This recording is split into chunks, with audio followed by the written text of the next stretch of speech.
Au cœur de la société. Au cœur de la société est une émission préparée en synergie par les radios Inzamba, Agatekakawe, Radio RPA, Ijouya-Wanyagihugu, ainsi que la radio-télévision Renaissance.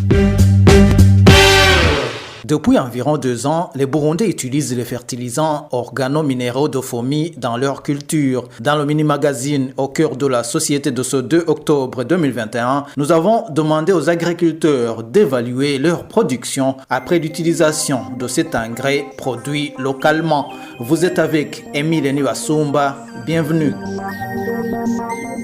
Dans notre émission du 8 août 2020, c'était l'année passée, les agriculteurs se sont plaints à cause d'une faible production après l'utilisation des engrais fabriqués par l'usine FOMI. Une année venait de s'écouler après le début de l'utilisation de ces fertilisants organominéraux. Aujourd'hui, 2 ans après le lancement de l'utilisation de ces engrais, nos confrères de la radio Inzamba et de la télévision Renaissance ont parlé aux agriculteurs des provinces Mwaro et Kayanza.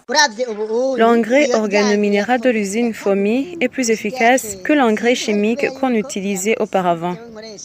Je ne sais pas si le fait que j'utilise l'engrais depuis longtemps y est pour quelque chose, mais mon constat est que pour le moment que j'utilise l'engrais de l'usine FOMI, je produis une grande quantité de pommes de terre par rapport à celle que j'avais avant. Sur une superficie qui nous coûtait 1 kg de l'engrais chimique DAP, il nous faut 2 kg d'engrais de l'usine FOMI. La production aussi n'est pas la même. Si c'était possible, on utiliserait l'engrais chimique DAP. Le nouvel engrais de l'usine FOMI est plus exigeant en quantité.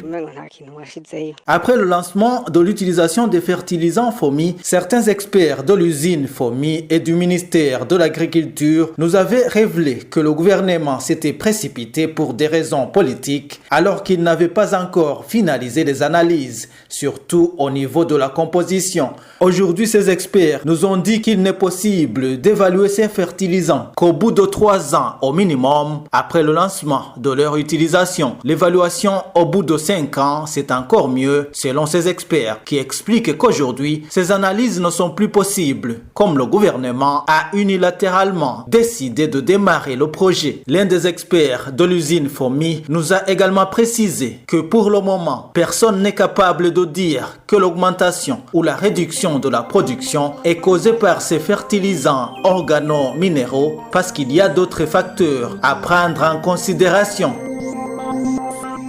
Dans notre prochaine émission, nous parlerons d'un papier scientifique publié par d'autres experts sur l'utilisation des engrais au Burundi, y compris les fertilisants FOMI. Et voilà, c'est par ici que nous mettons un point final au mini-magazine Au cœur de la société. Vous étiez avec Émile Niwasumba. Au revoir. C'était l'émission Au cœur de la société.